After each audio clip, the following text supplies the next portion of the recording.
നീ ഇന്നലെ വരണമായിരുന്നു. ഇതെങ്ങനെ ഇംഗ്ലീഷിൽ പറയാന്നുള്ളത് നമുക്ക് കുറച്ച് പേരോട് ചോദിക്കാം. എന്തായിരിക്കും അതിൻ്റെ ആൻസർ? വരണമായിരുന്നു. ഒരാളോട് ഇൻസ്ട്രക്ഷൻ കൊടുക്കുകയാണ്. You have to ആ അങ്ങനെയല്ല. You have to you have to come yesterday. You have to come yesterday. Okay, past tense ആണ്. അപ്പം പാസ്റ്റ് ടെൻസ് വെച്ചിട്ടൊന്ന് ട്രൈ ചെയ്ത് നോക്ക്. Question ഒന്നും കൂടെ പറയാം. നീ ഇന്നലെ വരണമായിരുന്നു. You could have came to yesterday. You could have came yesterday. Okay, അടുത്ത ആള്. You had to came yesterday. You had to came yesterday. Had, has have had ഒക്കെ പറഞ്ഞു കഴിഞ്ഞാൽ പിന്നെ നമ്മൾ V3 ഫോം യൂസ് ചെയ്യണം. അതായത് കം തന്നെയാണ് യൂസ് ചെയ്യേണ്ടത്, കെയിം യൂസ് ചെയ്യാൻ പറ്റില്ല.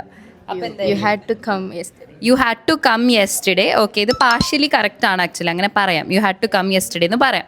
പക്ഷേ നമ്മൾ നോക്കുന്ന കുറച്ചും കൂടി പ്രിസൈസ് ആയിട്ടുള്ള ഒരു ആൻസറാണ്. എന്തായിരിക്കും? You should have to come yesterday. You should have come yesterday. To വേണ്ട. സോ അഗൈൻ നേരത്തെ ചോദ്യം ആക്ച്വലി മുപ്പരെന്നെ കറക്റ്റ് ആയിട്ട് പറയണം. So you should have come yesterday. നീ ഇന്നലെ വരണമായിരുന്നു. അപ്പോൾ ഒരാളോട് നമ്മളൊരു ഇൻസ്ട്രക്ഷൻ കൊടുക്കുമ്പം ഷുഡ് ഹാവ് എന്നുള്ളൊരു യൂസേജ് നമുക്ക് യൂസ് ചെയ്യാം. ഓക്കെ, സോ നീ ഇന്നലെ എന്നെ വിളിക്കണമായിരുന്നു എന്നെങ്ങനെ ഇംഗ്ലീഷിൽ പറയാന്നുള്ളത് നിങ്ങൾ താഴെ കമൻറ്റ് ചെയ്യുക.